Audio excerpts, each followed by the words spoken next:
La Cafetera es un programa de radio que se financia gracias a las aportaciones de los oyentes. Si te gusta el periodismo que defiende y sientes que te acompaña, hazte mecenas y ayúdanos. Infórmate en radiocable.com/mecenas.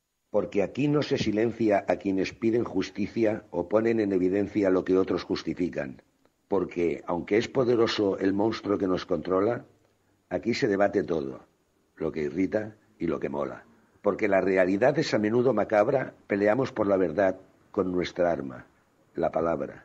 Porque aquello que nos une nos hace ser solidarios frente a aquellos que presumen de ser los iluminados. Por eso, y por mucho más, hoy soy, como tú, mecenas. Juntos hay que derribar muros, jaulas y cadenas.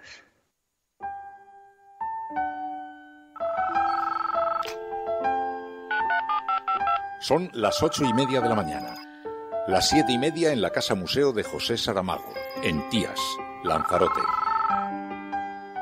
Buenos días, mundo. ¿Quieres un café? ¿Quieres un café?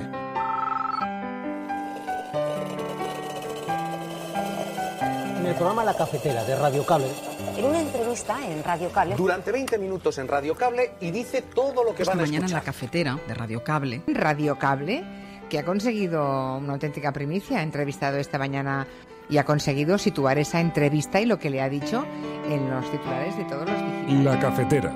Dirige Fernando Berlín. Con María Navarro. Um governo decente que trabalhará verdadeiramente para todos os brasileiros. Somos um grande país e agora vamos juntos transformar esse país em uma grande nação. Uma nação livre, democrática e próspera. Brasil acima de tudo, Deus acima de todo. Muito obrigado. ¿Qué opina de Bolsonaro? Parece que, según los datos que tenemos hasta ahora, se va a convertir en presidente de Brasil. ¿Le preocupa que alguien como él, con ese discurso, se convierta en presidente de un país? Bueno, yo lo que espero es que le pase como Trump, ¿no? Que al final las declaraciones, que evidentemente nos parecen igual de mal a ti y a mí, pues pasen a una política más pragmática. ¿Le parece que Bolsonaro es un xenófobo? Hombre, hay declaraciones, sinceramente, con respeto a lo que decían los brasileños. Yo no soy quien para interferir en esto, para valorar lo que han votado. Yo hay declaraciones que he visto en las redes sociales con las que no estoy de acuerdo. Levantad con orgullo vuestra bandera, que es la nuestra. ¿Cuál es la bandera de la socialdemocracia sino la justicia social? Frente a todas aquellas fuerzas reaccionarias que solo traen sufrimiento y desdichas a sus sociedades. Y defendamos nuestra propuesta política con respeto, con un enorme respeto. Mirad, la diferencia entre nosotros y los radicales, los extremistas, es que nosotros utilizamos la palabra para dialogar y acordar, mientras ellos la utilizan para insultar y para difamar.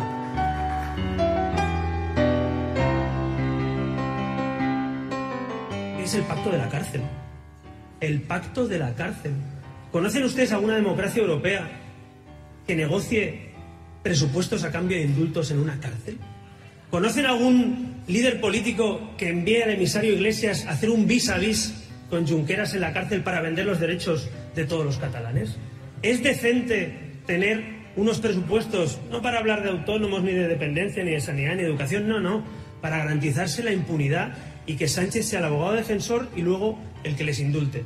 Pues les digo una cosa, nos va a tener enfrente y que tome nota Junqueras y todos los que nos escuchan desde la cárcel o desde el más allá de Waterloo.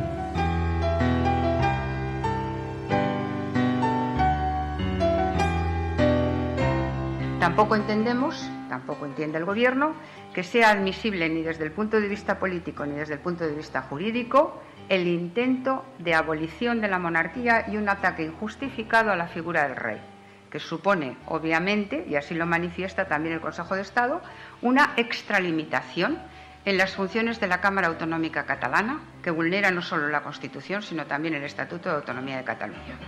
Por todo ello, concluyo, el Gobierno interpondrá, por sentido de Estado, recurso ante el Tribunal Constitucional contra la resolución del 11 de octubre del Parlamento de Cataluña.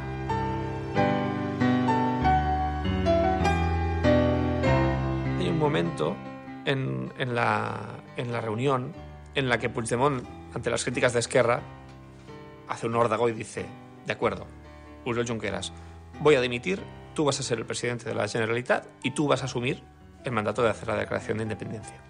Puede muy bien ser que en algún momento él honestamente dijera: yo esto es lo que pienso, pero si alguien se ve capaz de hacer algo distinto, pues la presidencia no es inamovible, ¿no? Yo puedo dimitir. Creo que en algún momento él esto lo planteó, quizá no en estos términos exactos, pero algo parecido a eso sí.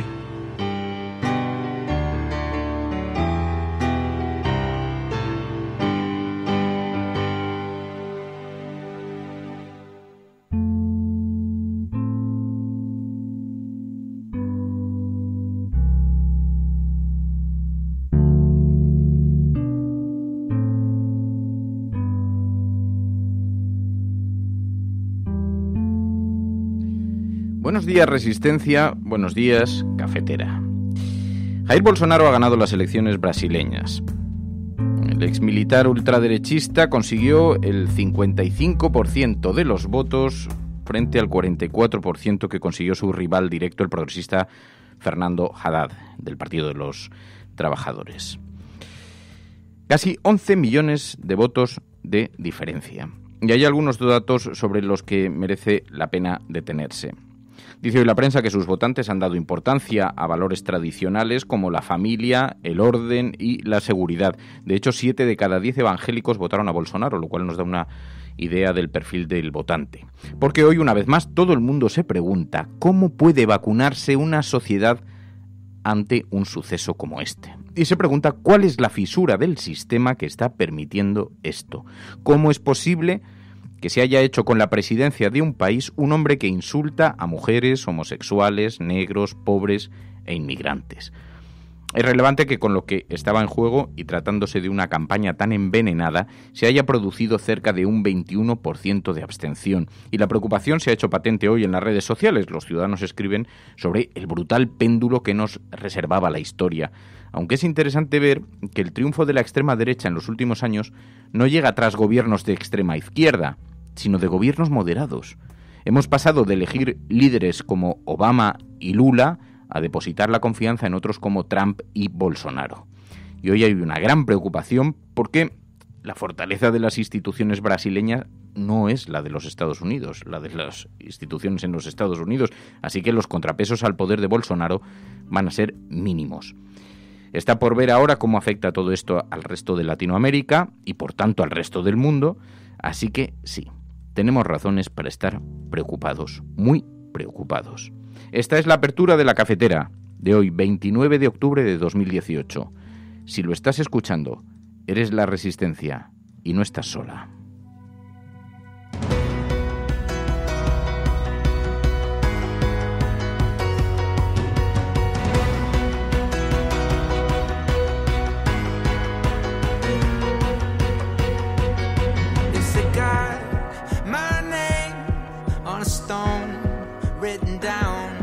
Darling, it's the same.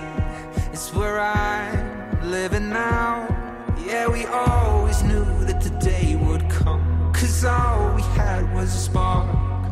But one day soon, when the sparks all bloom in the chasing back the dark, I'm gonna see you again. En tiempos como estos lo que hace falta es un faro en la tiniebla que nos ayude a guiarnos. Y eso es la cafetera. Muy buenos días a todas, bienvenidas a este programa una mañana más donde podemos mirar de la mano y con la misma preocupación lo que está ocurriendo en el mundo, porque además cabe preguntarse si esto ocurre allí, ¿cuánto tiempo tardará en llegar aquí? Que es al final la gran preocupación de la mayor parte de los ciudadanos. Damos como por hecho, bueno, cosas que ocurren en el otro lado del planeta, que nos tienen profundamente preocupados. El voto del miedo, ¿ha podido ser el voto del miedo? Hoy es el hashtag que hemos elegido. Almohadilla la cafetera, voto del miedo. Almohadilla la cafetera, voto del miedo. Que ha llevado a una sociedad que está compuesta en partes iguales por mujeres, homosexuales, negros, inmigrantes, a votar a la persona que directamente les insulta. Daban una clave ayer, dice, ¿cómo es posible que alguien que insulta a la pobreza reciba la mayor parte de los votos de gente que se encuentra, o una buena parte de los votos, porque ahí hay diferentes retratos del perfil de votante, pero una buena parte de sus votantes sean personas de color y además de clase baja. Y decían, porque no se reconocen como tales. Así que ironías del destino. Bueno, vamos a hablar de esto, hablaremos con Ricardo Biel, periodista brasileño, que conoce bien la radiografía, que puede hacer una radiografía de lo que ha ocurrido hoy en Portugal, y sobre todo nos haremos muchas preguntas, porque hoy no tenemos tantas respuestas como preguntas en la cabeza. Así que vamos a analizar todo esto de la mano de María Navarro. Muy buenos días, María. Muy buenos días. Que venía muy preocupada esta mañana, muy preocupada. Sí, no sé si realmente habrá calado también en la opinión pública española esta preocupación, pero debería preocuparnos porque, sobre todo, lo que más me preocupa es que estamos muy ciegos ante lo que está pasando. Y al final el fascismo seguirá avanzando, incluso con mayor rapidez, cuanto más ciegos estemos. Y mientras aquí estamos banalizando términos como golpe de Estado o como golpismo, el fascismo al otro lado sigue avanzando. Por tanto, creo que esto tenía que hacer reflexionar a los responsables públicos españoles, si es que realmente lo son, y dejarse de tonterías, porque esto es muy grave y nos jugamos muchísimo. Pero está hoy toda la prensa muy atareada tratando de buscar las raíces. ¿Cómo se ha producido esto? ¿Por dónde se ha colado en el sistema un personaje como Bolsonaro?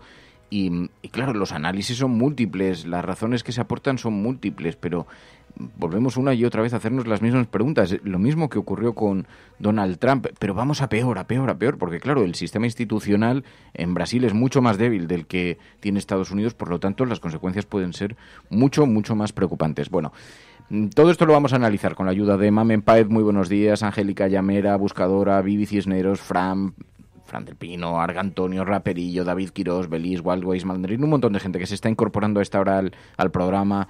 Tony, Atisbo, Buscadora de Estrellas, Orión, y que nos van a ayudar en el análisis, porque son nuestro focus group, nuestro CIS particular con el que tomamos la temperatura de la ciudadanía. Buenos días a todas, buenos días, mundo. Bueno, pero hoy es lunes, hablaremos con Ricardo Biel para analizar la situación en Brasil, es el resultado electoral, con el periodista brasileño Ricardo Biel, y hablaremos además con Ainhoa Goñi, porque es lunes, y los lunes también hacemos un paréntesis a la ciencia, porque paralelamente la innovación, los descubrimientos científicos están siendo abrumadores en esta etapa de la historia de la humanidad, y Ainhoa nos ilumina todos los lunes, nos describe alguna novedad, algún descubrimiento científico que nos hace colocar la cara B de la moneda delante de nosotros para saber que todavía queda esperanza. Esto es La Cafetera, si lo estás escuchando eres La Resistencia, no estás sola.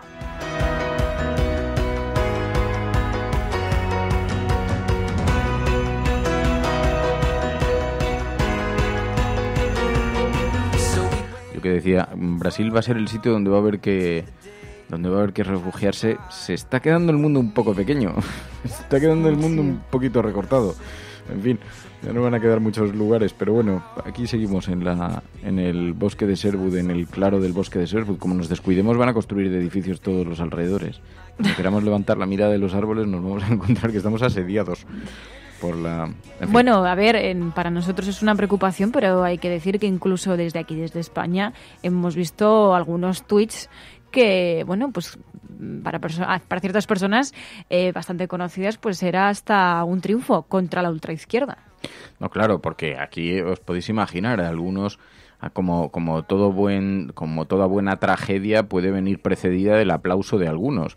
Y de hecho hoy veíamos en efecto en las redes sociales como algunos reconocidos ultraderechistas, pero algunos reconocidos y otros que no eran tan reconocidos y que se han ido escorando poco a poco, aplaudían hoy la llegada de Bolsonaro a la presidencia de Brasil. Bueno, vamos a analizar esto y lo vamos a hacer con vuestra ayuda y con el sosiego además habitual en el programa. Esto es La Cafetera.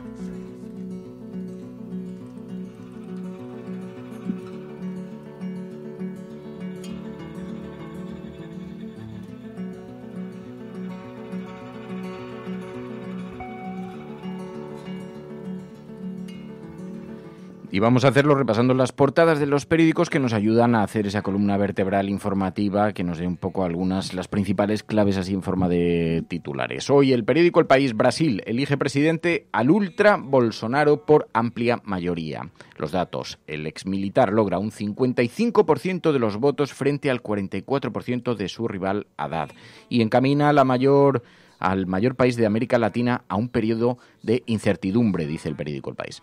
El ultraderechista Jair Bolsonaro, un exmilitar que no oculta su desprecio por las minorías y su nostalgia por la dictadura, será el nuevo presidente de Brasil. Es la democracia, alguien que reivindica la dictadura como un periodo de sosiego y entra gracias a los mecanismos de la democracia. Tras una campaña marcada por la crispación y la desinformación en las redes sociales, dice el periódico El País, Bolsonaro obtuvo una cómoda mayoría de más de 10 puntos sobre su rival, el progresista Fernando Haddad, del Partido de los Trabajadores.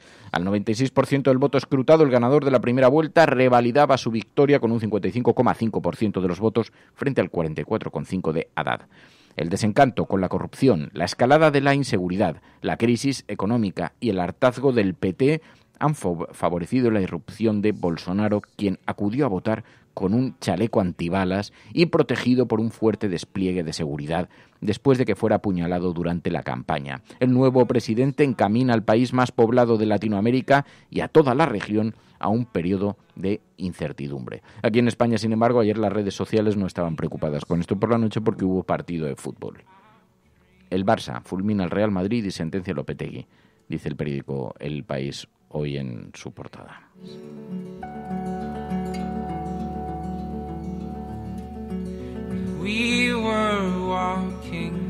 Fijaos que incluso los medios conservadores también establecen esos paralelismos. Hoy, el periódico ABC: Bolsonaro gana las elecciones, Brasil elige a su Trump.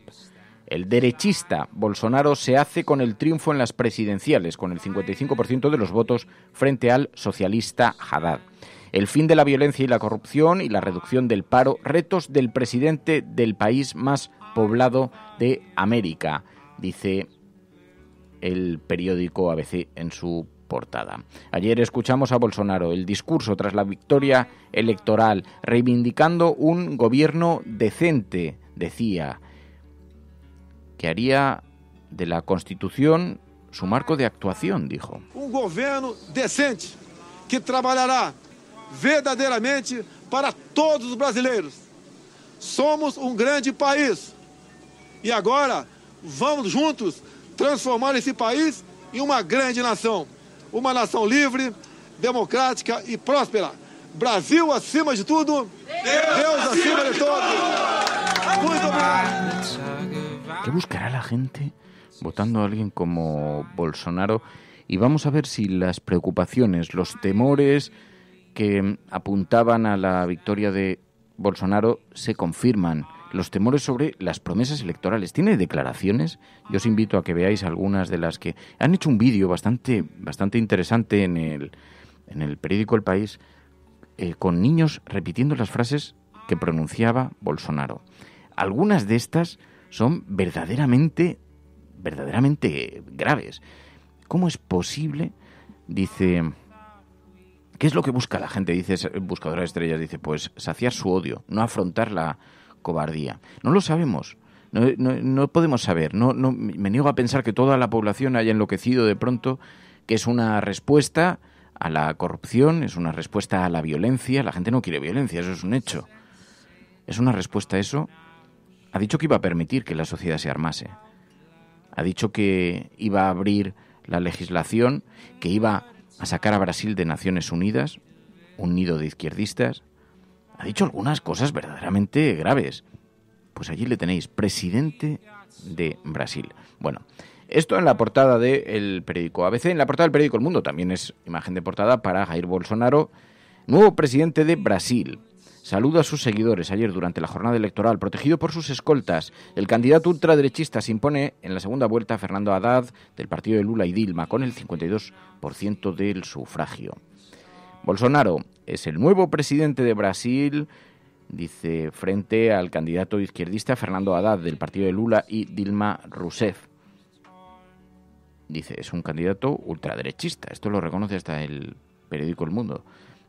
Y dice, voy a gobernar al lado de la Constitución y por la unión del país, fue su primera declaración tras conocerse su victoria. Eso dicen siempre por el pánico que produce, por el vértigo que produce la victoria electoral. Vamos a ver hacia qué lado se inclina después. Este ex capitán del ejército, que se postulaba como el candidato del cambio, se ha convertido en el primer presidente de extrema derecha desde la redemocratización del país. El nuevo mandatario brasileño, conocido por sus declaraciones polémicas y su estilo autoritario, sigue la estela del norteamericano Donald Trump y del italiano Matteo Salvini, dice el periódico El Mundo en su portada. Así que nos encontramos como hoy toda la prensa recibe a Bolsonaro, hoy también en el periódico La Razón, cambio radical en Brasil, será el nuevo presidente. El candidato de la extrema derecha recoge el voto indignado contra el sistema corrupto en un país polarizado, dice el periódico La Razón, que también lleva a su portada: Puigdemont se la juega al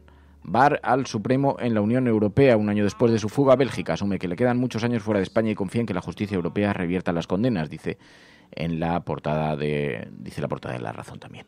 Además, entrevista a Alberto Núñez Feijóo junto a la fotografía de Bolsonaro, portada de La Razón. No comparto que el PP se haya derechizado. No ha habido ninguna indicación. Afirma que no se puede juzgar a Pablo Casado en 100 días. Ayer, Pablo Casado fue entrevistado por Ana Pastor. Hoy el foco informativo está colocado, evidentemente, sobre Brasil. Así que más allá de Cataluña, de Pablo Casado, el aborto y estas cuestiones a las que se refirió en la entrevista, nos interesa sobre todo la faceta, la mirada hacia la figura de Bolsonaro y, digamos, el retrato que hace de él Pablo Casado. Hizo una valoración sobre una hipotética victoria de Bolsonaro. ¿Qué opina de Bolsonaro? Parece que, según los datos que tenemos hasta ahora, se va a convertir en presidente de Brasil. ¿Le preocupa que alguien como él, con ese discurso, se convierta en presidente de un país? Bueno, yo lo que espero es que le pase como Trump, ¿no? Que al final las declaraciones, que evidentemente nos parecen igual de mal a ti y a mí, pues pasen a una política más pragmática. ¿Le parece que Bolsonaro es un xenófobo? Hombre, hay declaraciones, sinceramente, con respeto a lo que decían los brasileños. Yo no soy quien para interferir en esto, para valorar lo que han votado. Yo hay declaraciones que he visto en las redes sociales con las que no estoy de acuerdo. No estoy de acuerdo. Nos parecen igual de graves a ti que a mí.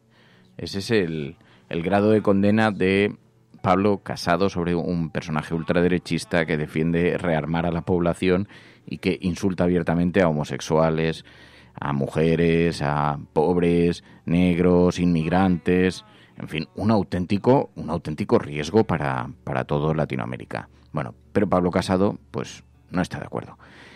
Esto en lo que se refiere al capítulo de la victoria de Bolsonaro, que ahora vamos enseguida a tratar de la mano de Ricardo Biel, el periodista, para que nos explique un poco cuáles son las razones y que nos haga una fotografía de cómo está la sociedad brasileña en el antes y en el después de la victoria de Bolsonaro. De momento lo que vemos es absoluta conmoción y, claro, ahora hay un 21% de personas que se les puede considerar directamente responsables también por no haber acudido a votar en unas circunstancias tan excepcionales como estas. Se estaba eligiendo con todos los problemas que pudiera tener el Partido de los Trabajadores, pero un partido moderado.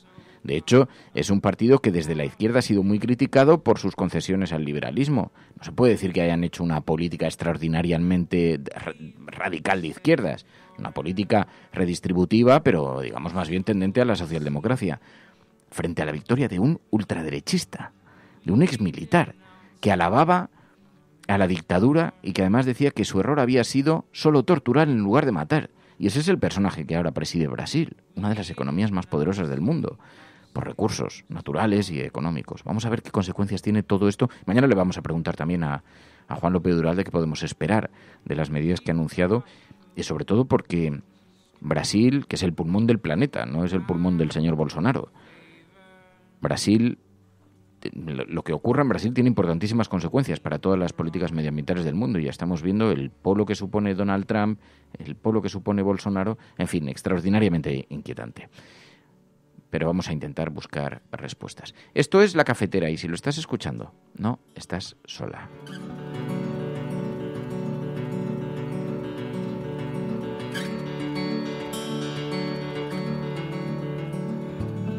Mientras tanto, Pedro Sánchez, de viaje por Italia, hacía un discurso en el que pedía levantar con orgullo las banderas de la socialdemocracia. Levantad con orgullo vuestra bandera, que es la nuestra. ¿Cuál es la bandera de la socialdemocracia sino la justicia social? Frente a todas aquellas fuerzas reaccionarias que solo traen sufrimiento y desdichas a sus sociedades.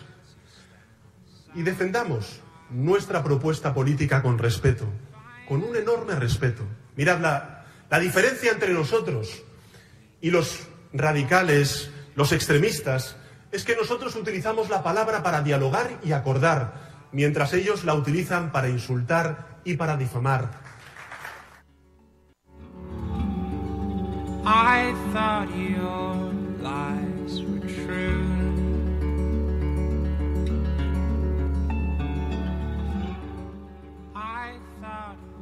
Así que derribar las cadenas es curioso porque Pedro Sánchez a la vez se está convirtiendo en el último foco de esperanza de esa socialdemocracia dentro de Europa.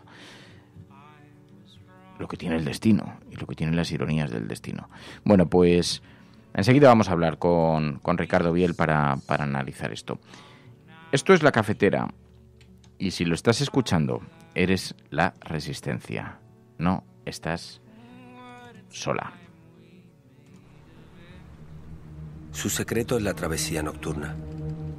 Se orientan entre sí, palpando oscuridades, trenzando brumas. Son los que rompen el cristal, los perseguidos, los supervivientes, los niños salvajes, los hermanos de la primavera y el dolor. Su casa es la casa 100 veces derrumbada y 100 veces vuelta a construir. Su casa no tiene techo y es la tuya y la mía también. Son los que desentierran los labios ocultos para hablar. Nunca fuimos héroes. No seremos héroes. Si acaso niños que tiran piedras a los trenes. Ballenas arponeadas dispuestas a resistir. Cuando nacimos ya habían traducido el mundo en un lenguaje equivocado. Las cifras estaban destinadas. Las fórmulas tenían veneno.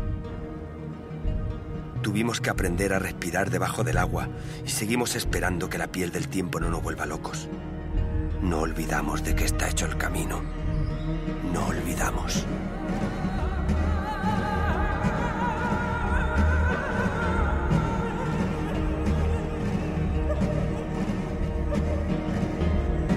Y mientras haya luz y párpados capaces de distinguirla, mientras haya luz, celebraremos la piel del oso mientras lo estamos cazando. Agarraremos la sartén por el fuego. Y si no hubiera luz, si no la hubiera, buscaríamos un faro en la tormenta. Construiríamos la luz.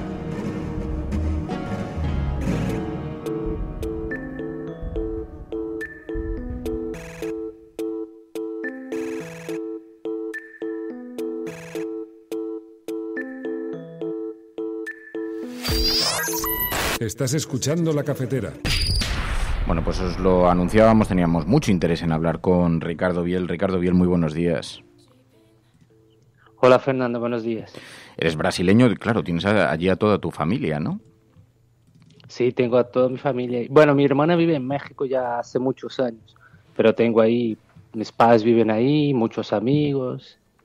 Hemos visto, por lo que cómo se está manifestando la gente, hay una extraordinaria preocupación en Brasil después de la victoria de Bolsonaro, una extraordinaria preocupación de aquellas personas que obviamente no lo apoyaban.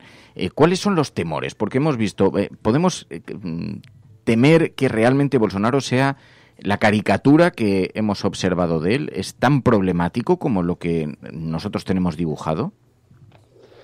Pues yo creo que sí, porque Bolsonaro no es una novedad, pero hace unos años era una figura, no se llevaba muy en serio, era un tipo que estaba ahí, es parlamentario hace casi 30 años, pero representaba muy poca gente, ¿no? Representaba una pequeña minoría de gente violenta de Brasil, que defiende el regreso de los militares, de la dictadura, pero de repente este hombre se vuelve el líder de más de la mitad del país. Y luego, algunas de los anuncios que hace, una de las cosas que nos preocupaba es, porque claro, en Estados Unidos la victoria de Donald Trump es verdad que fue, lo decía Pablo Casado ayer cuando le entrevistaban a Ana Pastor en El Objetivo, decía, bueno, pero una cosa es lo que promete y luego las cuestiones que está dispuesta a poner en marcha, pero claro, es que Estados Unidos tiene contrapesos muy importante y la inercia institucional funciona, pero Brasil, ¿cuánto poder va a tener Bolsonaro? Sí, esa es una paradoja, ¿no? Ahora tenemos que esperar que él no cumpla lo que prometió, porque si cumple lo que prometió va a ser un país imposible de convivir. Yo también tengo miedo de eso, porque yo creo que las instituciones de Brasil desde el 2013, ¿no? Vivimos un proceso muy largo. También se hablaba mucho de eso ayer en Brasil, que la gente se siente harta, está cansada. Desde el 2013 es un proceso de ruptura, ¿no? De ruptura social, de ruptura de las instituciones y entonces yo creo que ese hombre ahora va a gobernar un país que no... Es como si nada funcionara, ¿no? La justicia... la justicia electoral también, o sea, yo lo que me preguntaba ayer era, ¿cómo es posible que una persona que es un antidemócrata, ¿no? Que es una persona que desprecia profundamente la democracia, se elija democráticamente, ¿no? Yo creo que eso demuestra que las instituciones no funcionaron, porque su campaña fue horrorosa, ¿no? Basada en mentiras, defendiendo el uso de la violencia. Y entonces, pues yo me pregunto eso, ¿se debe de permitir que una persona que abiertamente no es demócrata participe en las elecciones? Porque él decía que sospechaba de un fraude. Y entonces, por ejemplo, yo creo que él no aceptaría, si no ganaran las elecciones, no aceptaría. Y él tiene los militares a su lado. Y entonces todo nos pone muy, muy preocupados con el futuro, qué va a pasar, ¿no? Oye, la gran pregunta es ¿por qué ha pasado esto? ¿Cómo es posible? ¿Quién ha votado a Bolsonaro? ¿Cómo es posible que una persona que entra con semejantes exabruptos en la agenda electoral, en el discurso público, haya conseguido el apoyo de los ciudadanos?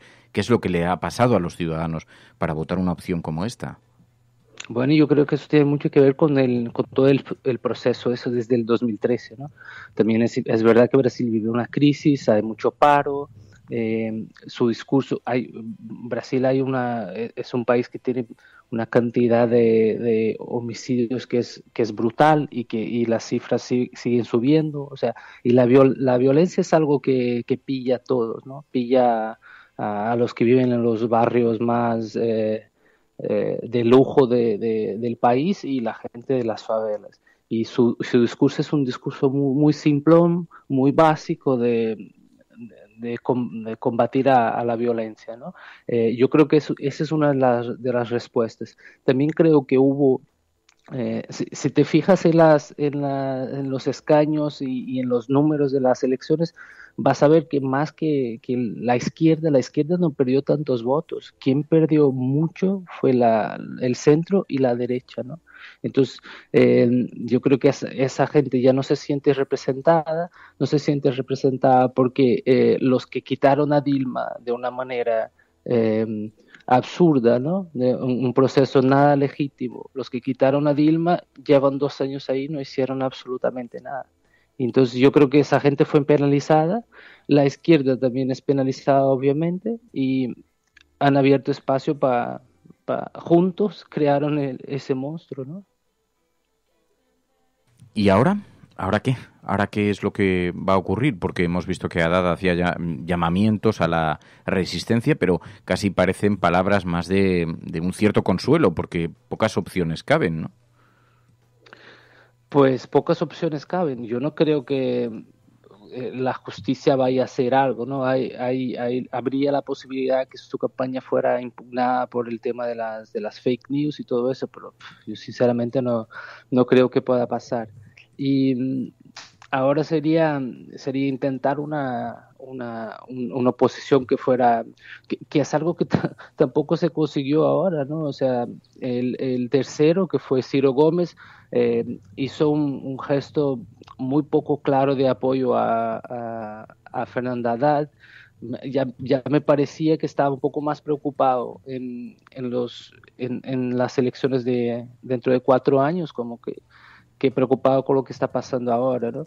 Yo creo que las opciones ahora serían esas, intentar pues reconstruirse y hacer una oposición fuerte, pero el problema es que tampoco lo veo tan claro, porque la izquierda el Partido de los Trabajadores tendrá que hacer una autocrítica ahora. Tampoco en el Congreso es fácil. Brasil es un sistema muy complejo. Ahora mismo hay 26 partidos en el Congreso y a partir del 2019, o sea, a partir del 1 de enero, serán 30. Eso también dificulta la vida para Bolsonaro, porque para gobernar en Brasil tienes que hacer coalición, y yo no sé si es un tipo tan hábil políticamente. Eso ya veremos. Y hablas de las consecuencias para el PT, para el Partido de los Trabajadores, porque claro, esto hace que implosione directamente. Sí, bueno, apostaron a la figura de Lula, ¿no? Que es un hombre que ahora mismo está en la cárcel y que tiene casi 70 años. O sea, entonces ya sabemos que Lula no es la opción, y ahora tendrán que reinventarse, tendrán que tener muchos casos de corrupción dentro del partido, y entonces el PT también tendrá que encontrar una fórmula de hacer una oposición mejor de la que hizo hasta ahora al gobierno de Temer, ¿no? Ricardo, ¿qué lección podemos extraer de aquí? Porque ya es tarde, sabemos que hay mucha preocupación, especialmente quienes tenéis familia viviendo allí permanentemente, y que, bueno, hay una cierta incertidumbre por saber cómo este señor va a manejar los resortes del poder y hasta dónde está dispuesto a llegar y hasta dónde puede alcanzar su discurso. Pero, ¿qué lecciones? Porque aquí se ha producido un péndulo, y es verdad, hemos observado cómo de fenómenos tan esperanzadores como la victoria de Lula hemos pasado a la extrema derecha, pero Lula no dejaba de ser, tampoco era un radical izquierdista, estaba en el espacio central, tendente hacia la izquierda, pero en un espacio de centralidad. Y llegamos a la radicalidad más absoluta. Es algo parecido que ha pasado en los Estados Unidos. Alguien del Partido Demócrata que, de pronto, un outsider como Trump, que irrumpe en el republicano, pero no deja de ser un outsider y un ultra, se instala. Es como una respuesta de la sociedad. ¿Qué lecciones podemos extraer de aquí? ¿Cómo nos podemos vacunar ante esto? Pues esa es una buena pregunta. O sea, se dice que Brasil podría ser un ensayo de cómo va a ser las próximas elecciones en el mundo, porque no es un exagero decir que Bolsonaro ganó las elecciones con las mentiras, porque en Brasil es como, yo vi las cifras ayer, son más de 130 millones de personas que utilizan WhatsApp. La gente se informa por WhatsApp y es muy fácil a partir de WhatsApp pasar noticias falsas. Si vierais los absurdos que se disimulaba a partir de WhatsApp, es increíble, pero la gente se informa por eso. Pero bueno, es un mecanismo que también utilizan sus contrincantes políticos, porque luego esto nos llama mucho la atención. También ha pasado en las elecciones norteamericanas, se acusaba a los republicanos de utilizarlos, pero los propios demócratas utilizaban estos mecanismos. Sí, hombre, el propio PT en la segunda vuelta dijo que no supieron, no fueron capaces de analizar el poder que tenía eso, ¿no? Pero yo no sé cómo. Imagínate que la justicia electoral de Brasil dijo que no podía hacer nada, o sea, no, y fue el propio WhatsApp quien intentó de alguna manera impedir que se enviaran tantos mensajes falsas por ahí, pero las cosas ya habían perdido el control, ¿no?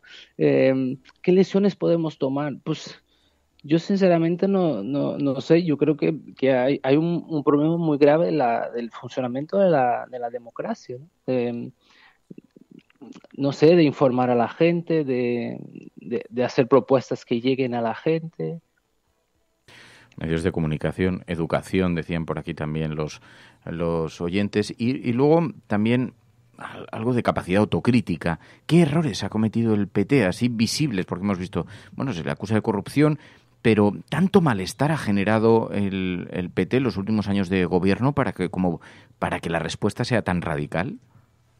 Hombre, yo creo que hay una parte que sí, que los equívocos del PT, el gobierno, el funcionamiento de la política en Brasil, de gobernar en Brasil, es muy complicado porque tienes que hacer pactos. Y lo que pasó fue que Dilma, en su segundo mandato, pues tuvo que hacer muchos pactos para intentar gobernar. En realidad empezó el gobierno ya con muchas dificultades y duró lo que duró 2 años, y el partido que supuestamente la apoyaba fue el partido que hizo el golpe, ¿no? Que empezó el golpe.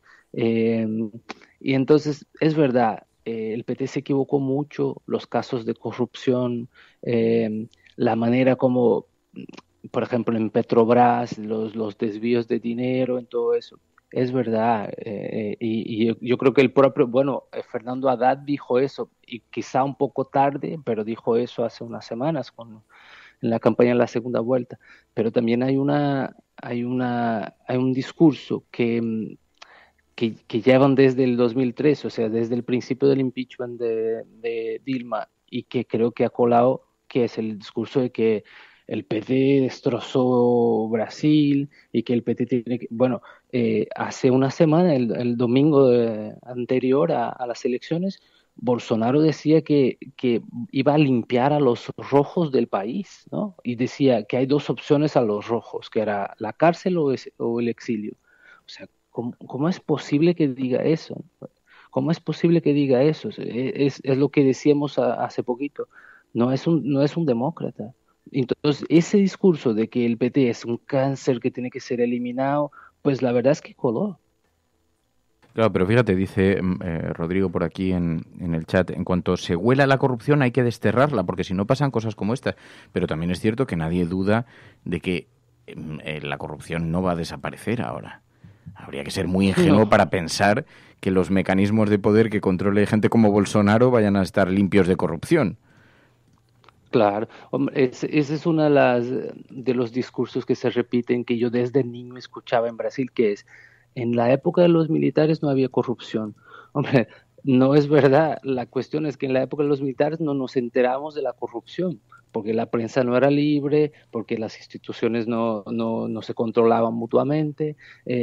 Y el tema de la prensa en Brasil es complicado, ¿eh? Tú decías que incluso El País, que es que es un periódico que es de centro, llamaba a Bolsonaro de extrema derecha.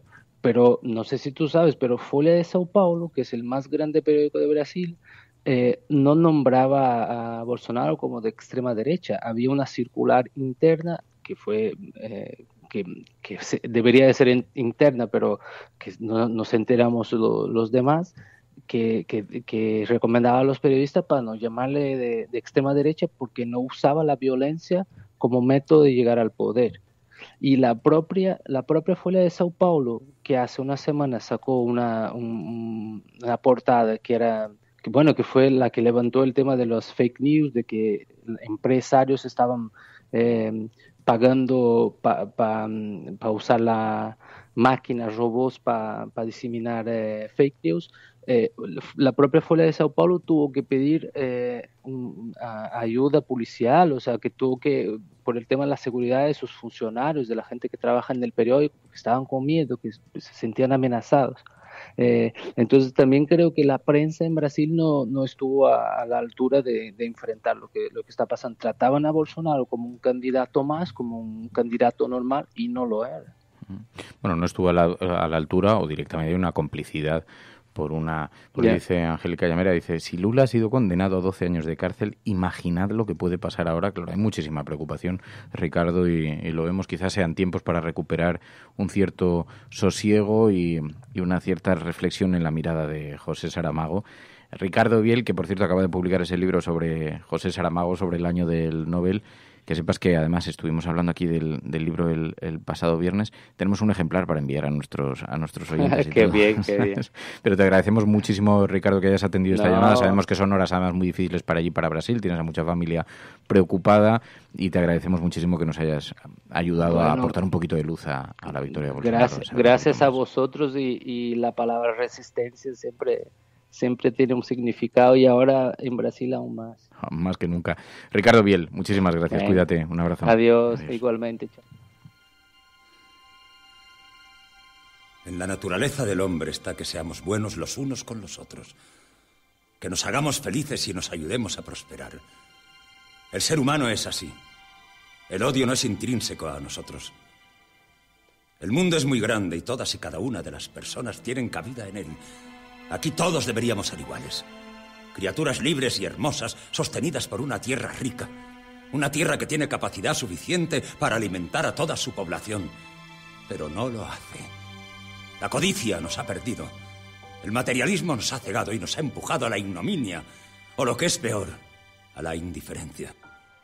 Pusimos la investigación y el desarrollo al servicio de nuestro bienestar. Pero nos equivocamos en la manera de hacerlo. Cuanto más tuvimos, más quisimos, relegando al olvido a la parte más importante de nosotros, nuestra humanidad. Más que riqueza necesitamos sentimientos, más que progreso, solidaridad y amor. Si nos olvidamos de lo que somos, el futuro estará perdido. Vosotros tenéis el poder para cambiar las cosas. Vosotros tenéis el poder para acabar con un sistema que ahoga, exprime, desespera y mata. A los que me estéis escuchando os lo digo. La felicidad es posible. La vida es posible. No escuchéis esa voz que dice, poco puedo hacer. Porque muchos pocos es mucho. Y juntos podemos construir un mundo nuevo. Un mundo mejor donde hombres, mujeres y niños puedan comportarse y desarrollarse como hombres, mujeres y niños. Luchemos por una vida digna donde nadie pase hambre, donde no exista la miseria. Ciudadanos, en nombre de la razón, unámonos contra la delirante injusticia del hambre.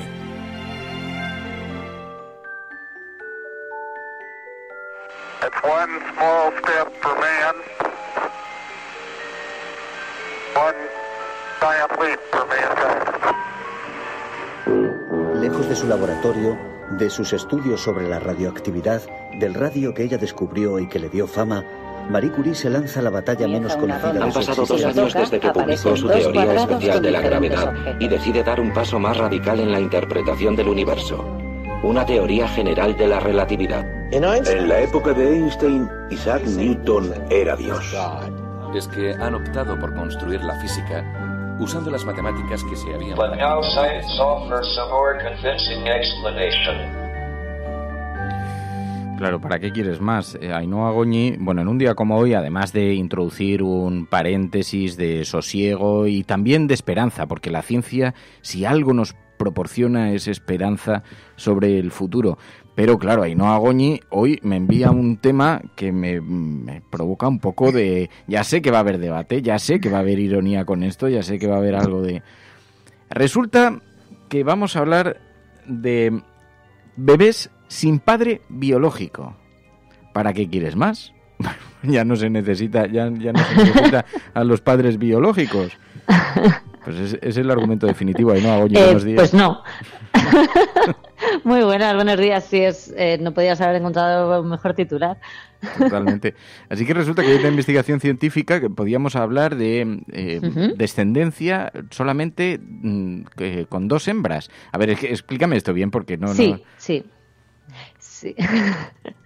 A ver, bueno, la técnica en sí es muy complicada porque está basada en edición genética, ya sabes, el famoso CRISPR-Cas9 que se hizo muy famoso el año pasado, que consigue, digamos, cortar pedacitos y poner otros o que no se utilicen para, por ejemplo, digamos, borrar de un plumazo enfermedades genéticas pues en un ser humano, en este caso. Pero lo que ha ocurrido aquí es que un grupo de investigadores chinos se plantearon la posibilidad de ir más allá a la hora de la reproducción. Ya sabes que además la reproducción en mamíferos es mucho más complicada que otros, porque en otras especies sí que es verdad que no necesitan macho. Por ejemplo, el pez martillo, lo siento, pero no lo necesita. El dragón de Komodo, la hembra no necesita el macho para poder reproducirse, etcétera. Pues no hace falta ¿vale? que lo Es una sientas, técnica que se llama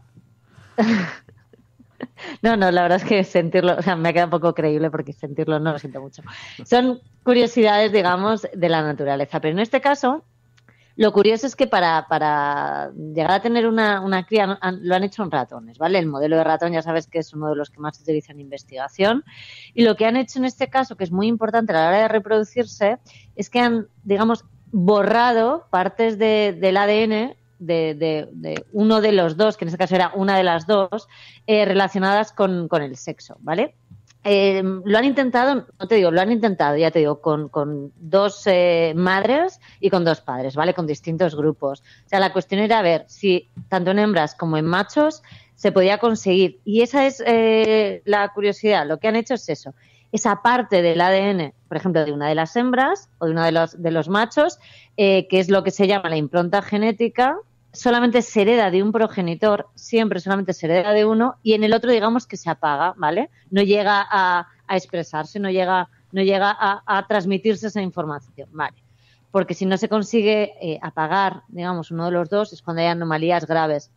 Bueno, pues los resultados, que es por lo que sí que ha asombrado bastante, es que se intentó en los dos casos, ya te digo, con hembras y con machos, de 210 embriones, solamente 29 llegaron a ser adultos. Y hablamos solamente del caso de las hembras, porque las crías de los machos solamente han sobrevivido, bueno, no llegaron ni a las 48 horas.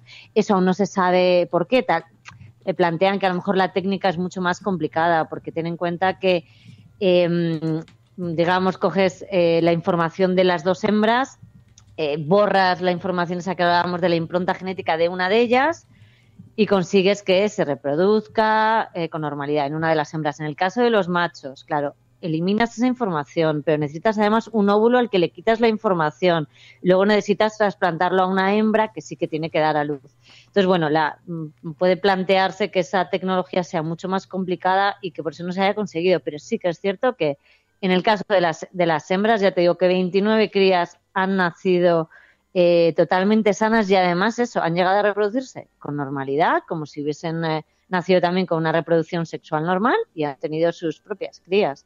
Entonces, nos dices que no es nuevo de todas maneras, ¿no? No es del todo no es nuevo. nueva la parte... No es nueva la parte en la que, digamos, que empezamos a editar que el óvulo, como se entendía, claro, es que no hace tantos años que estábamos hablando de los principios de la reproducción asistida, ¿no? Y de la fecundación in vitro.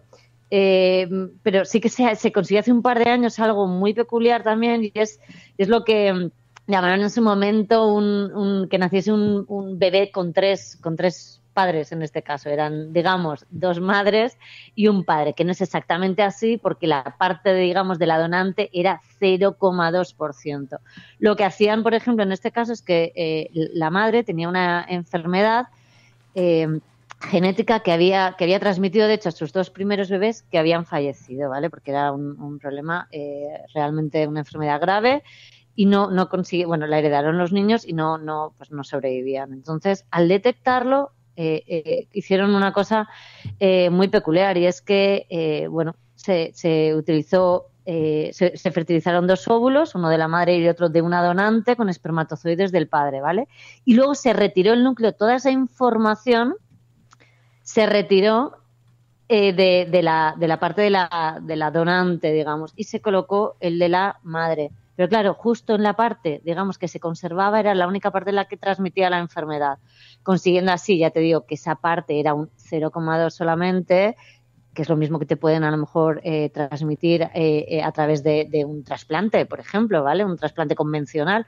Entonces no es realmente, digamos, genéticamente importante, y consiguieron así salvar esa enfermedad, ¿no? Que no se transmitiese. Y eso es un poco la clave de este tipo de técnicas que se están desarrollando, que esta última de ratones está muy lejos de de ser posible todavía en seres humanos, pero sí que es verdad que puede abrir una puerta, abre muchísimo conocimiento, y si nos ha enseñado algo la ciencia en los últimos años es que las barreras no son permanentes y que lo que hoy es imposible es de mañana momento podría no entonces serlo. difícilmente esta investigación Aplicable a humanos, sí. exportable a los humanos. Pero lo que sí que vemos es que se necesita material genético de las mujeres, pero se puede prescindir del material genético de los machos de los ratones. Sí.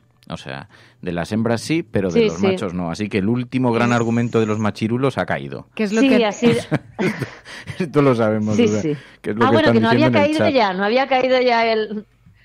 no, pensaba que eso ya se había caído. Sí, porque además es verdad que las técnicas van un poco hacia ese sentido, y lo que hoy nos parece una locura, seguramente en 20 años estaremos hablando de procedimientos totalmente normales. Ten en cuenta que hoy en día se pueden, como se dice, no lo de apagar, suprimir o adormilar ciertas partes del genoma, entrar en el genoma y hacer que no llegue a un bebé, digamos, a tener una enfermedad, porque esa parte, esa mutación la has eliminado antes de que nazca. Bueno, es que vamos a hacer una cosa. Como... auténticas pasadas. Bien, como Ainhoa Goñi... Sí, ya estás alteradísimo. Sí, no, y el chat no te lo quiero ni contar. Yo no quiero ni imaginar un momento, a los que hablaban de dictadura de género. Esperaos, no ¿Qué nos pasa? pongamos nerviosos. ¿Qué te pasa? ¿Estás nervioso? Claro, porque vamos a hacer una cosa. Ainhoa Goñi, sabéis que viene a hacer aportaciones científicas, entonces tiene, en fin, es una divulgadora de la ciencia y representa una institución con esto. Entonces, ahí hay un capítulo que tiene que ver con lo científico. Estos son los datos, pero se ha generado un debate extraordinario. Entonces, si os parece, vamos a dejar, vamos a aparcar en este momento. Esta es la noticia. La noticia es esa. Este es el gran descubrimiento. Pero luego está la lectura. Es lo que es, y además está publicado, sí. Y luego está el debate que bueno, claro, pero es que la lectura es otra. Y luego está el debate que esto genera, que ya abarca territorios que, como Ainhoa Goñi, además es una persona muy simpática, muy no huyas, María, que te quería dar paso, pero quería aparcar para que luego la gente no me diga, sois unos frívolos. No entiendo dónde vamos. Ahora viene el debate filosófico intrínseco. Feminazi. No, de feminazi nada, porque yo lo suscribo. No, es que el otro día se nos ocurrió poner un hashtag, Ainhoa, no sé si lo recuerdas, que era la cafetera machismo mata. Y bueno, hubo gente que habló de... Bueno, gente, también es como generalizar muchísimo, porque en realidad eran 4, ¿no? Pero hablaban de dictadura de género e incluso de esa ideología de género, ¿no? Que ataca tanto a los hombres. Entonces no me quiero ni imaginar a esas personas, si están escuchando este programa ahora mismo. Mira, tenemos aquí... Y están escuchando que se puede prescindir de los hombres. Tenemos los comentarios más intelectuales que dicen... Yo os digo una cosa. Los machirulos han acabado, y hay quien dice incluso viva el matriarcado, dicen por aquí, y hay quien dice los huevos han caducado. O sea, hay abanico para todo. No, pero os voy a decir una cosa. La ciencia lo que te abre es la posibilidad de hacer muchas cosas que hace 20 años no era posible, y que no esté vinculado. O sea, ¿qué es esto siempre de hablar de es necesario tal? Es fantástico, como digo yo, querer tener a alguien o tener a alguien a tu lado porque quieres y no porque lo necesitas. Entonces, el poder elegir con quién tienes los bebés, si en el futuro es posible, porque se puede conseguir en humanos, no hay nada tan maravilloso como eso. O sea, es la posibilidad de elegir con quién vas a ser madre o padre, ¿no? Si consiguen que las crías, además de los machos, se desarrollen con normalidad. No hay nada más fantástico que eso. La ciencia viene a solucionar problemas y a ir más allá, y eso es lo que hace. Y además es lo que decía, es justo la edición genética ha venido. Ahora en este caso hablamos de los bebés, pero es que ha venido a curar un montón de enfermedades, y lo que queda por desarrollar, que va a cambiar realmente la forma de ver, pues, por ejemplo, las enfermedades raras, ¿no? Que muchos nazcan ya sin esas enfermedades, es un avance tremendo, y que además sirve para eso. Fantástico, cada uno tiene la elección, la posibilidad de hacerlo o no hacerlo en el futuro, si es posible para los humanos, pero tener posibilidades yo creo que es algo que abren las democracias, que abre la ciencia, que abren los avances científicos en general. Así que larga vida a la investigación. Hombre, eso no cabe ninguna duda, ninguna. arriba el matriarcado, se acabó la reproducción masculina.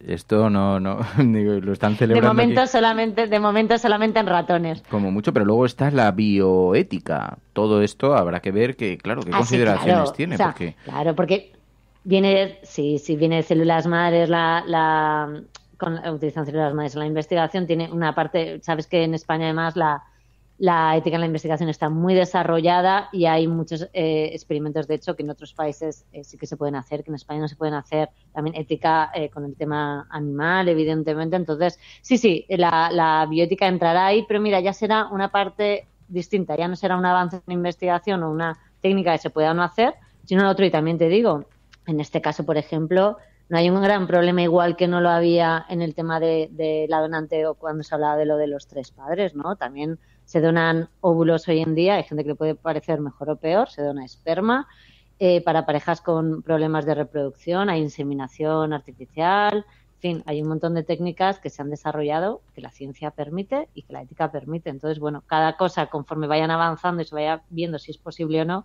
me imagino en humanos se irá legislando, evidentemente, pero ahí no hay un mayor problema que pues, las células madre, ya te digo que en ese sentido se están utilizando en otras investigaciones sin ningún tipo de problema ético. Pues Ainhoa Goñi, que oye, a ver cuándo te vienes a vernos y podemos disfrutar de tu compañía un ratito. Te dejas ver por aquí por el estudio, Ainhoa. Cuando me metas de verdad curasanes, que es que lo veo difícil, ¿verdad? Qué difícil es conseguir un curasán en este programa. Buah, he perfeccionado mi técnica, sí. Sí. He mejorado, sí. Pasa a los congelados. Pasa a los congelados. Ainhoa Goñi, gracias, de verdad, de corazón. Un abrazo grande. Un abrazo, adiós. We will make America safe again. And yes, together we will make America great again. No puede estar de moda ser izquierdas, pues si son unos carcas. Están todo el día con la guerra del abuelo, con las fosas de no sé quién. Aprovechen estos meses de gobierno Frankenstein para que no se pueda defender la libertad y la unión. Acosen a la gente estos meses. Es usted un provocador. El discurso que ha hecho usted aquí es más propio de un fascista que de un demócrata. No, hombre, no era instructora. No, hombre, no. Es que no tienes ni idea. Pero este no es momento ni de siglas ni de partidos políticos. El enemigo es Daesh, el terrorismo yihadista. Yes, we did. El cielo no se toma por consenso. El cielo se toma por asalto. Bienvenidos a la... Más allá de la agenda setting, está la agenda de los oyentes de la cafetera. Buenos días, cafetera. Parece como broma. Que es la única salida al problema territorial. Tu colaboración es importante. Ayúdanos retuiteando la dirección de este programa. Hagamos que se nos oiga. Hagamos que se nos conozca. Radiocable.com.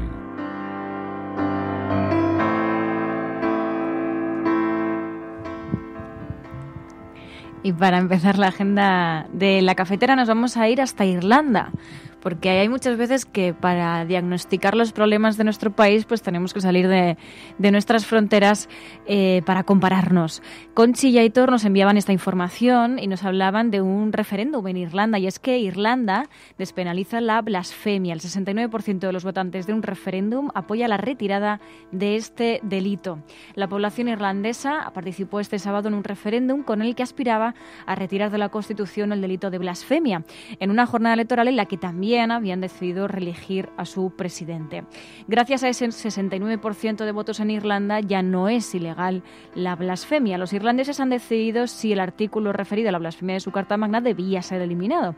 Este precepto constitucional definía la blasfemia como, decían, algo que es abusivo o insultante en relación con asuntos considerados sagrados por cualquier religión y que, por tanto, causa indignación entre un amplio número de fieles. Además, Infolibre recordaba que España se encuentra en la reducida lista de países desarrollados en los que la libertad de expresión se ve limitada por la crítica a la religión. Según un estudio realizado por US Commission on International Religious Freedom, en julio de 2017 España ocupaba el penúltimo lugar en la lista de países con leyes contra la blasfemia, seguido por Filipinas y Guyana. Sin embargo, desde este sábado y con la despenalización del delito en Irlanda, España pasa a ocupar el último lugar con un 25% de nivel de desviación de los derechos humanos.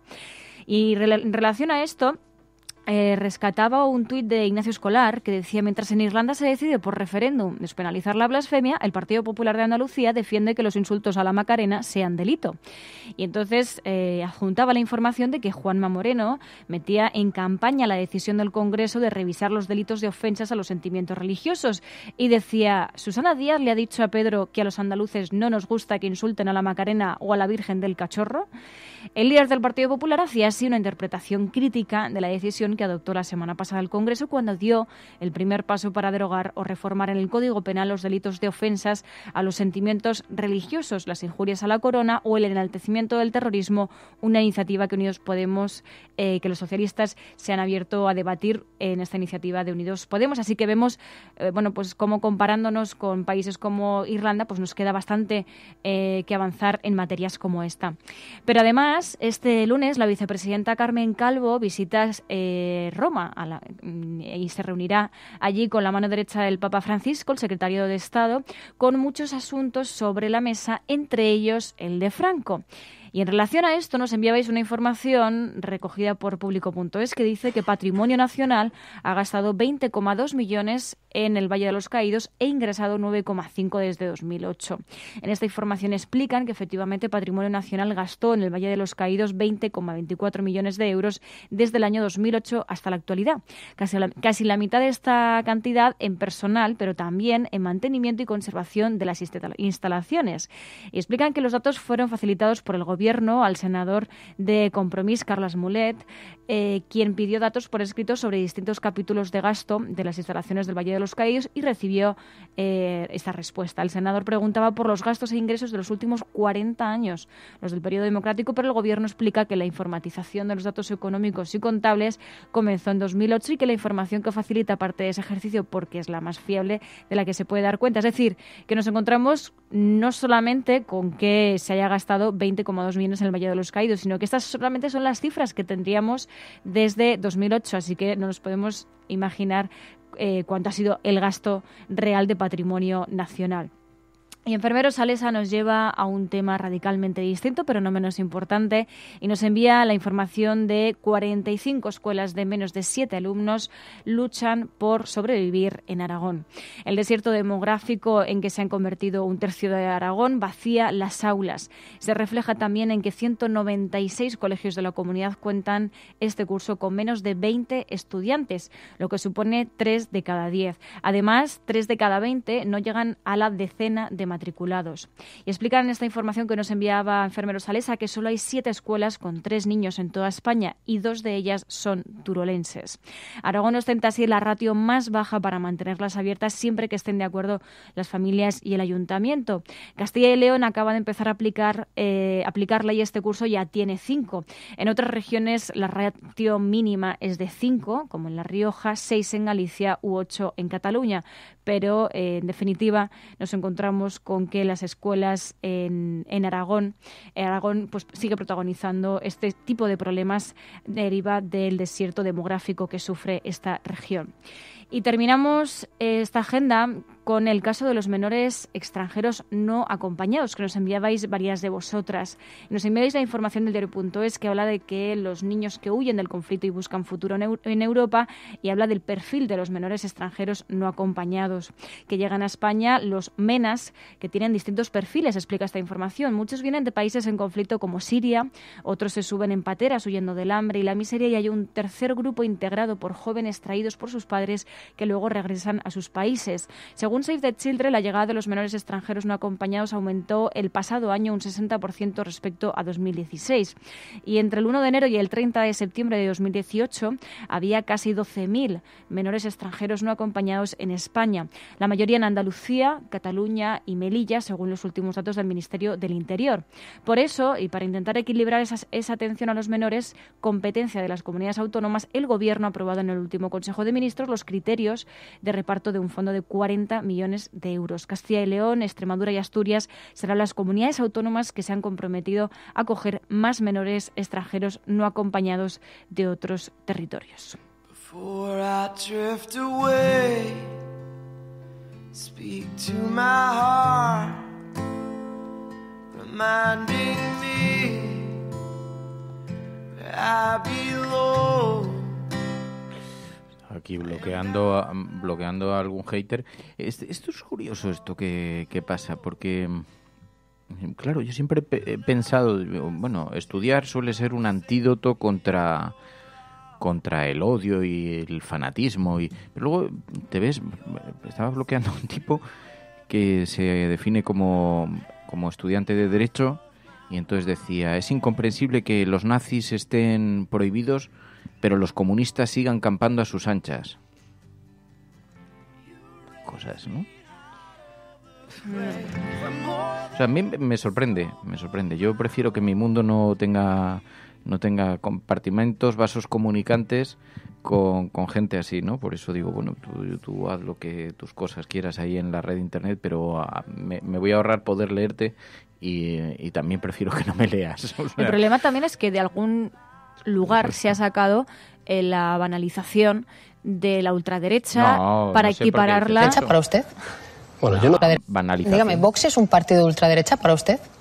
Bueno, yo no defino el resto de partidos. Y yo con Vox ya he dicho muy claro que hay cosas que comparto, por ejemplo, la unidad de España, y hay cosas que no comparto. Y yo, sinceramente, tengo el mejor concepto de todos los adversarios políticos que defienden la Constitución y la unidad de España. ¿Cómo definiría usted a Podemos? ¿O tampoco quiere definirlo ahora? Bueno, Podemos es un partido populista. Pues entonces sí se atreve a definir los partidos. ¿Cómo definiría Vox, por tanto? ¿Un partido de derecha moderada, de centro-derecha? Pues Vox es un partido que lleva mucho tiempo ahí. Claro. Esa es la descripción. Vox es un partido que lleva mucho tiempo ahí. Pablo Pero Casado, es que yo no sé si Pablo Casado es consciente de la responsabilidad de sus palabras. No sé si es consciente. Él es un cargo público, tenía que defender la democracia y Vox no defiende la democracia. Por tanto, no es consciente de sus palabras o tendría que hacer una reflexión interna. Así que, claro, la banalización y la manera en la que se hace el retrato y cómo consentimos eso en el debate público, pues hace que nos encontremos... Y eso tiene unas consecuencias también en las elecciones. Evidentemente, el triunfo de Bolsonaro no ha sido de un día para otro. No se ha ido cocinando esto de un día para otro, sino que se ha ido cocinando durante bastante tiempo. Mira, dice Ibai una cosa que es muy interesante. Dice, Bolsonaro no es un excéntrico que dice burradas. Es el candidato del Fondo Monetario Internacional, las multinacionales y las élites que están dispuestas a masacrar a quien sea para no ceder ni un milímetro sus privilegios. Dice, esas élites cínicas que hoy fingen espanto, dice Ibai. Y claro, es el mercado, amigo, que es algo que todavía no hemos sido conscientes, ¿no? Ya, pero el mercado nos puede salir caro, ¿no? Joder, eso está muy bien. El mercado nos puede... No, a ver, se habla muchas veces de cómo puede ser que la gente, que haya un sector de la población, además, pues que sufre de las consecuencias de la crisis, cómo puede ser que busque refugio en partidos de ultraderecha. Bueno, pues es que a lo mejor han sido también abandonados por este sistema. Entonces, lo que no puedes hacer es hacer un sistema que apriete tanto a la población que al final acaben agarrándose a descerebrados como Jair Bolsonaro. Y yo creo que en esto tenían que hacer autocrítica, pues bueno, pues desde organizaciones como el FMI, ¿no? Porque además el mercado les va a salir caro, eso seguro. ¿Sabes dónde hay una esperanza? En los partidos verdes. En los partidos ecologistas. Sí, no, pero no lo mires con una cierta resignación. En Alemania han conseguido convertirse en un muro de contención. En Brasil hay un resurgir del ecologismo. Claro, obviamente no están frente a las opciones ganadoras. O sea, no te he puesto esa cara porque esté en contra de ello, ni mucho menos, sino porque de momento parece insuficiente para frenar esto. Y bueno, igual también yo estoy muy negativa. Pablo Simón, el auge de los partidos ecologistas se debe a que ahora son más transversales y centrales que antes. Dice, la extrema derecha sigue creciendo en cada elección y su avance se dibuja incontenible. Sin embargo, algo parece que se mueve en la otra orilla. Lento pero con un paso seguro, se levanta el dique verde, dice Pablo Simón en el periódico El País.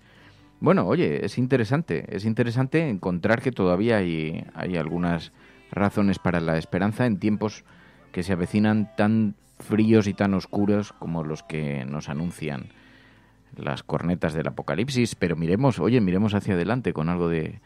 No, bueno, a ver, el aprendizaje que podemos sacar de malas noticias como el triunfo de Bolsonaro tiene que ser que estemos en alerta.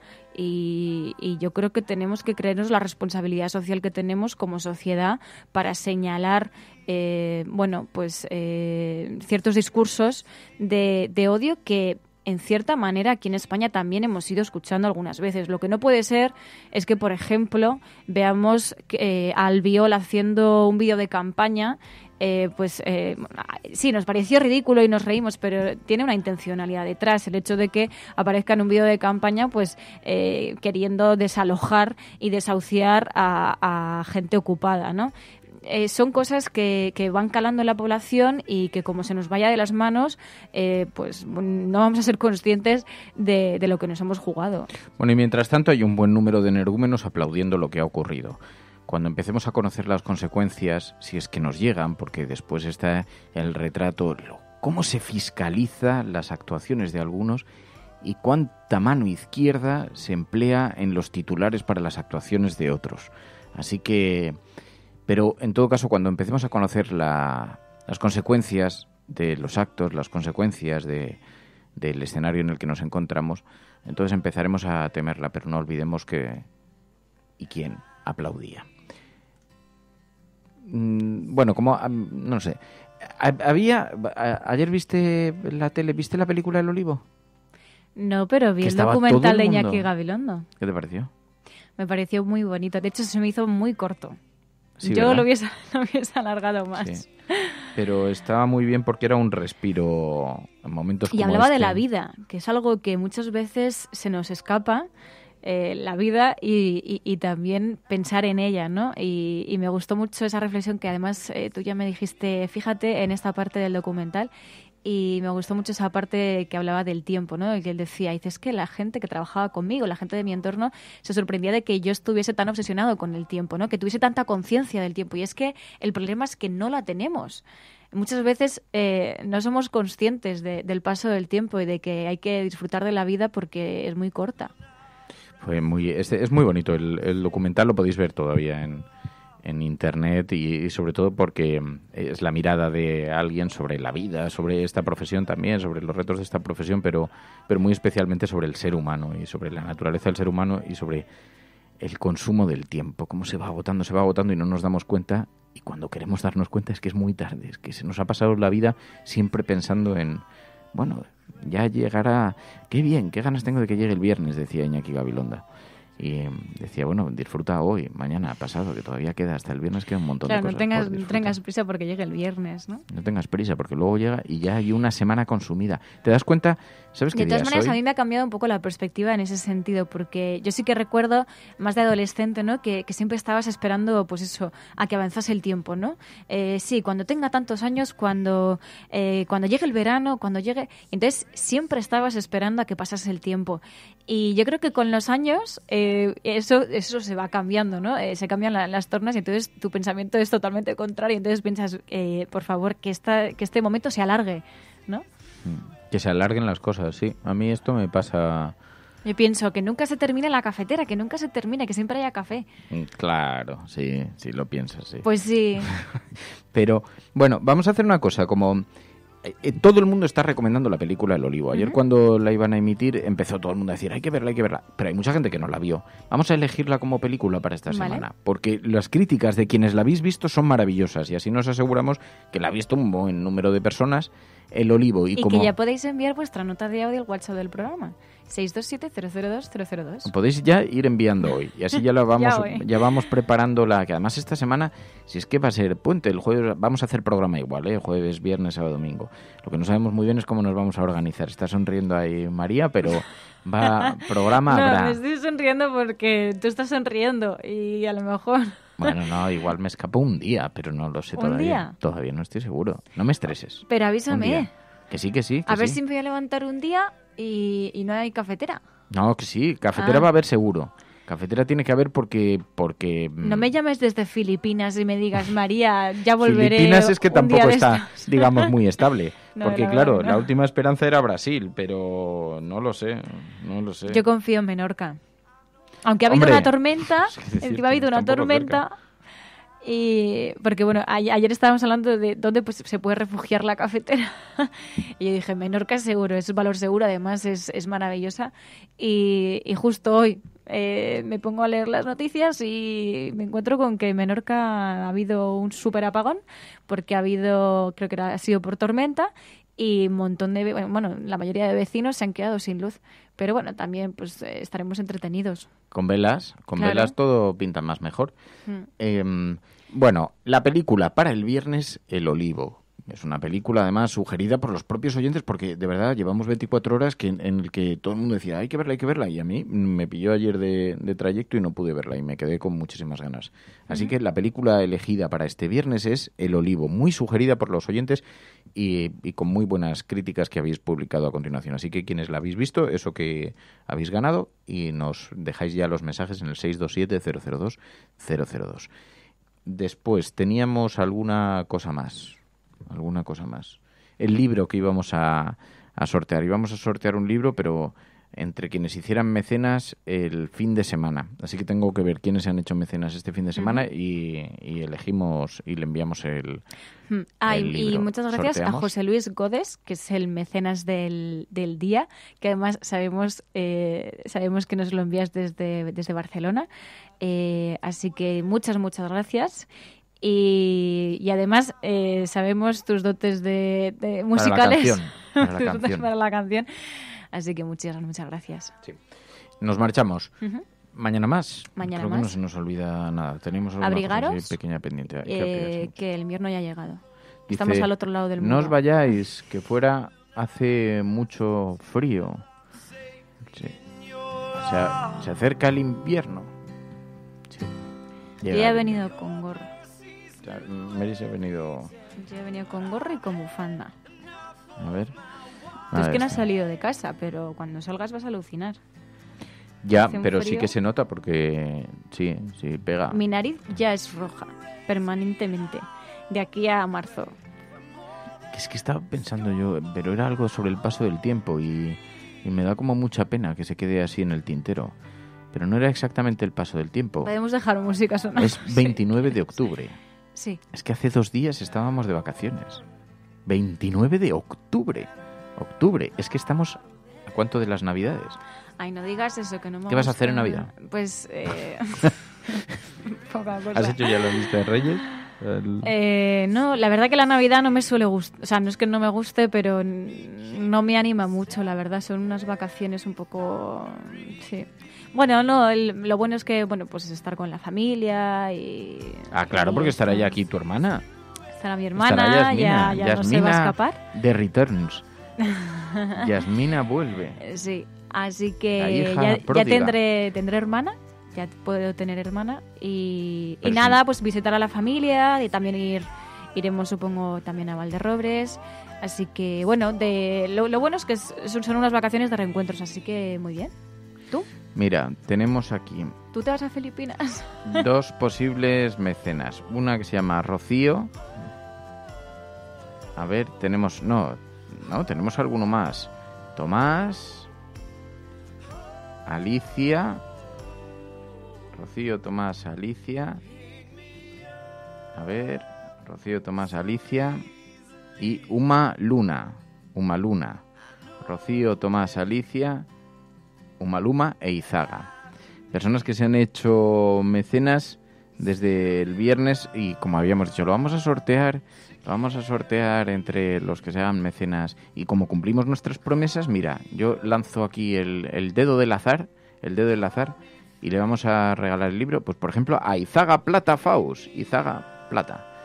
Le enviamos este libro de José Saramago, que es un pack súper bonito, que además tiene un libro de Ricardo Biel, con quien hemos hablado hoy, que es el subdirector de la Fundación Saramago.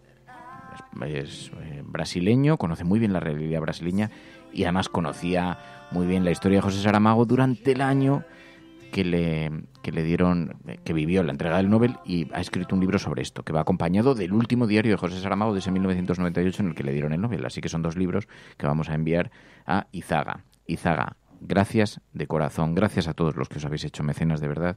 Muchísimas gracias por hacer posible este proyecto. Y con eso, ahora sí, cerramos este capítulo, salvo que María quería decir algo y a lo mejor ya no lo cerramos. No, yo quiero que me hagas un cafecito.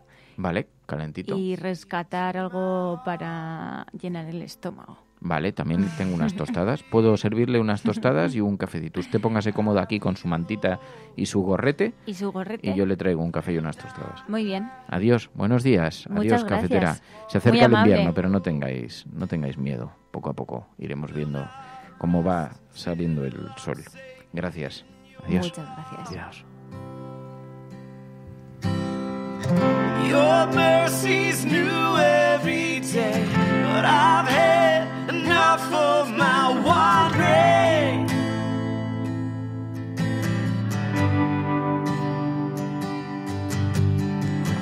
You raised me out of the grave for more than the scope of my own dream.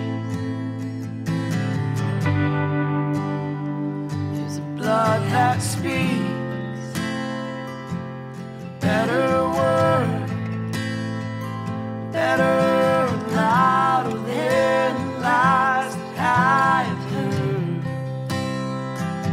The Spirit leads, and the Spirit. La Cafetera es un programa de radio que se financia gracias a las aportaciones de los oyentes. Si te gusta el periodismo que defiende y sientes que te acompaña, hazte mecenas y ayúdanos. Infórmate en radiocable.com/mecenas.